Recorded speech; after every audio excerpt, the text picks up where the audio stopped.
हाय। तो आज की इस वीडियो में हम देखेंगे कमांड प्रॉम्प्ट का यूज़ करके विंडोज़ 11 की बूटेबल पेन ड्राइव कैसे बनाते हैं बिना किसी थर्ड पार्टी सॉफ्टवेयर के। बूटेबल पेन ड्राइव बनाने के लिए हमें खाली पेन ड्राइव चाहिए कम से कम 8 GB तक, और विंडोज़ 11 का आईएसओ फाइल भी चाहिए।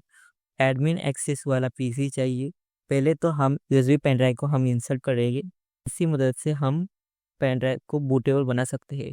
सीएमडी को एडमिनिस्ट्रेटर मोड में ओपन कर लेते हैं। फिर कमांड प्रॉम्प्ट को ओपन होने के बाद फिर हम डिस्क पार टाइप करेंगे। डिस्क पार टाइप करने से डिस्क मैनेजमेंट टूल ओपन होता है। फिर हम टाइप करेंगे लिस्ट डिस्क।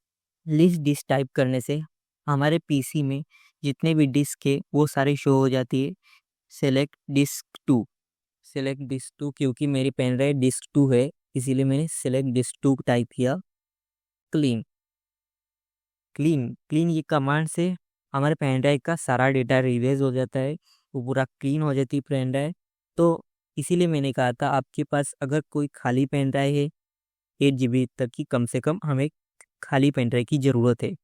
बात हम टाइप करेंगे क्रिएट पार्टीशन प्राइमरी।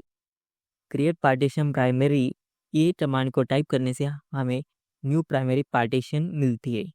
और लिस्ट पार्टीशन से हम चेक कर लेते हैं कि कितनी पार्टीशन हुई है। ये एक ही पार्टीशन दिखाएंगे। ये पूरा ही पेन ड्राइव को हमें सिलेक्ट करने के लिए सिलेक्ट पार्टीशन 1, इससे पूरी पेन ड्राइव सिलेक्ट हो जाती है। फिर हमें इस पेन ड्राइव को फॉर्मेट करना पड़ेगा। Format is equal to FS NTFS quick.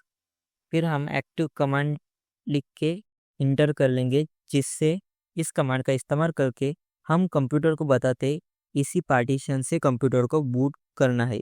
बस अब आपका पेन ड्राइव बूटेबल हो गया है। फिर हम इससे एग्जिट हो जाएंगे। आपकी पेन ड्राइव बूटेबल हो गई है। अब आपको आईएसओ फाइल को कॉपी करना होगा, पेन ड्राइव में पेस्ट करेंगे। आपकी पेन ड्राइव बूटेबल हो गई है। अब आप विंडोज़ 11 को इंस्टॉल कर सकते हैं। अगर आपको वीडियो पसंद आए तो लाइक शेयर सब्सक्राइब जरूर कीजिए।